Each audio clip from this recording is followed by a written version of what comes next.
When I picked up this mower the first time, it looked worse than it actually was, but after a bit of cleaning and servicing, it's now looking and working much better. However, there was one small issue with it that if not taken care of, could mean some terrible things for this mower. Unfortunately, after giving this mower back to my coworker, the drama didn't stop there, but then again, sometimes things don't always go according to plan, as you'll see here in a bit.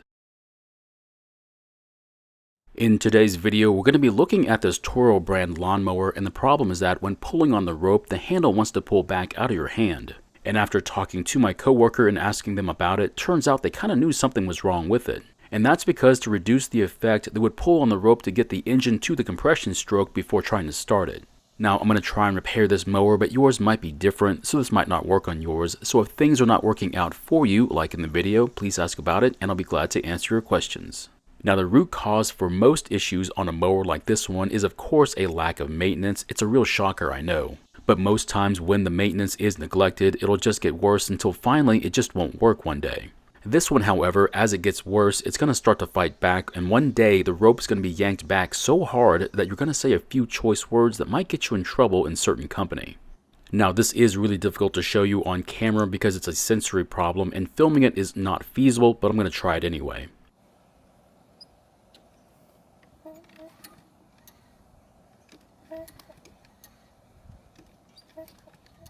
As you can tell by watching on the screen, there's no sign of any issues, but as the one pulling on the rope, I can tell you that about midway during the pull, it feels like a fish just hit my bait and there's a tug from the line.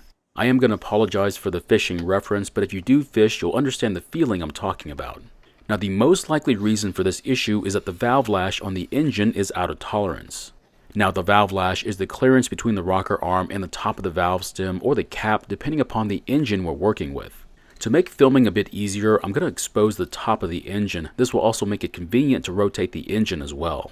I'm also going to take the spark plug out for two reasons. The first one to make it easier to rotate the engine, and the second one is because I intend on doing a compression test later on. Next, I'll take off the valve cover and then we'll get to work, but first I want to find out how far off the valve lash really is. Now, normally we'd have to put the engine to top dead center so we can check the clearance, but it's 20 times easier to just turn the engine until one of the valves is all the way down. We can then check the loose rocker arm's clearance, and then once that's done, we'll do the same for the other one. Now that the top rocker arm is loose, I'll then grab my 5/1000 feeler and slip it into the clearance and see how loose it really is. And unfortunately, it's much too loose, meaning the clearance here is a lot more than 5/1000 of an inch. After repeating the step and increasing the feeler gauge sizes, I was finally able to see that the clearance here is about 17/1000 of an inch, which is extremely out of tolerance.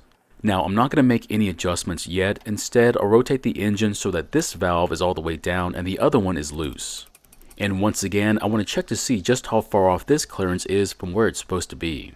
After going through the same steps as before, we find out that the clearance here is out of spec like the other one, but just not as bad. The next step is to make our adjustments, but to do that, we'll need to loosen the jam bolts in the middle of each adjusting nut. Then we'll turn the adjusting nut for the loose rocker arm until the 5/1000 feeler just barely drags in the clearance. And once I'm satisfied with how it's adjusted, I'll then hold on to the nut while tightening the jam bolt. After that, just make sure that you check the clearance once again to make sure it's still where you want it to be after tightening it. I'll then rotate the engine so we can do the same process for the other rocker arm. Now, this process might be tough to watch and understand the first time, but after doing it a few times, it's going to be a lot easier. In fact, if I wasn't filming this process, it wouldn't take this much time, it'd be a whole lot quicker. But if I didn't go through all these steps, it wouldn't be as easy to film and follow along. Now, after checking that the valve lash is where I want them to be, we can now replace the valve cover and all the fasteners. Of course, before I replace the spark plug, I'm going to install the compression tester and find out how much pressure the engine can make. Now, the higher the reading, the better it is, and anything below 100 psi would be very concerning.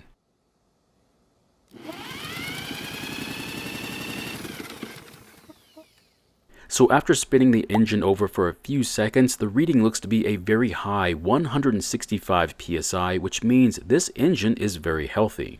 And that just goes to show you what can happen when you keep an eye on your engine's oil level and keep it full.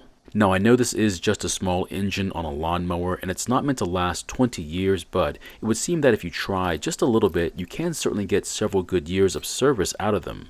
And from what I can tell by the way this mower looks and works, they're doing a great job of keeping it maintained, at least to the best of their abilities. Now at this point, you think you're finally done with your long overdue maintenance, but there's more to it. Now this mower has been used quite heavily in the last several years, but it was done rather gently. However, we want to make sure it stays that way too. And what that means is you want to keep everything working the best they can, and that includes the wheels, which for some reason are overlooked quite easily.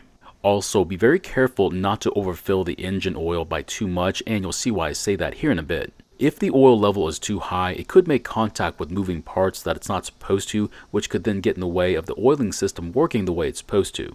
Now, as you can see, we're just a hair over the full mark, which to some people would require us to pour out 2 to 3 ounces of oil, but I'm okay with it like this. However, if it's over by much more than this level, I'd certainly consider tipping the mower on its side to pour out several ounces of oil. As you can see, the pull meter reading is around 1.5 kilograms, which means this mower is extremely easy to push around.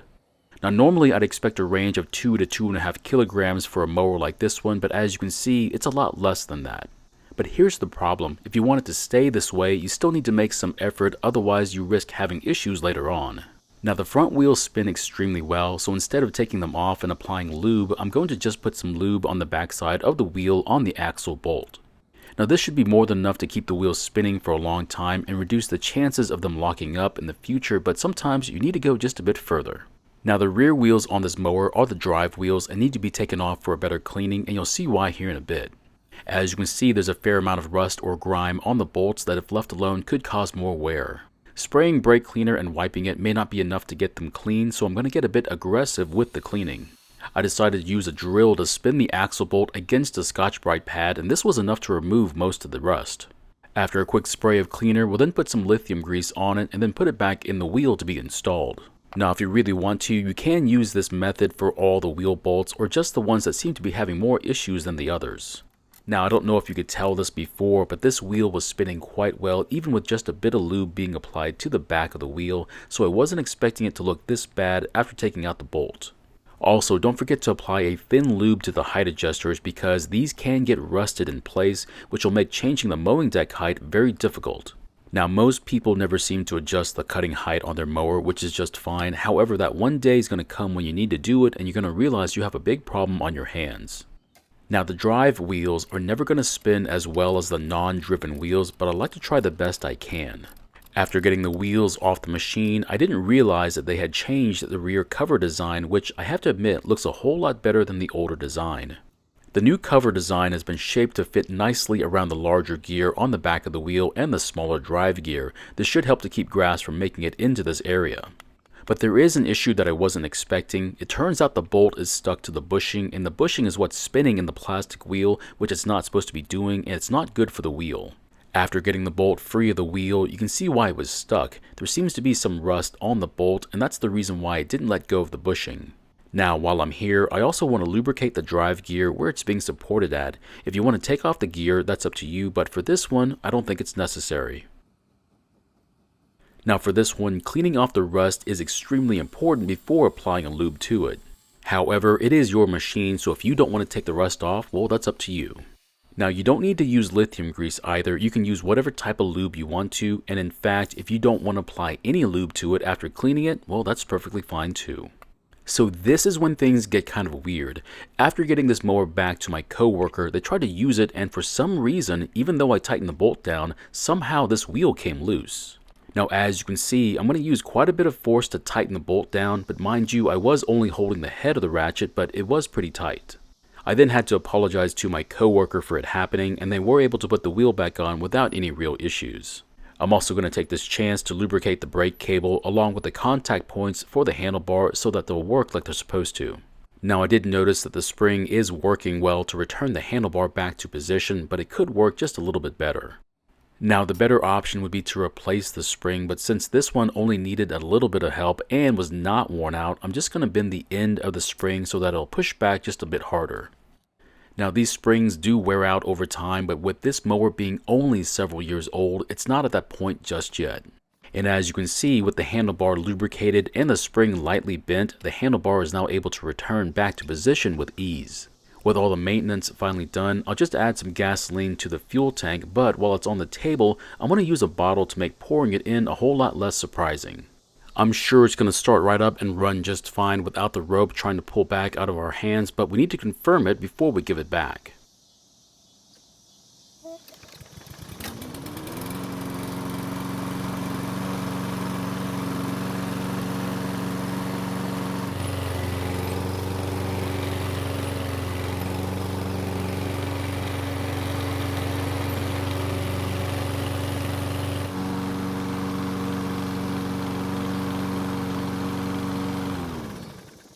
And as you can see, even with a very light and easy pull from a 6-year-old, the mower started without any issues and the self-propel seems to be working quite well.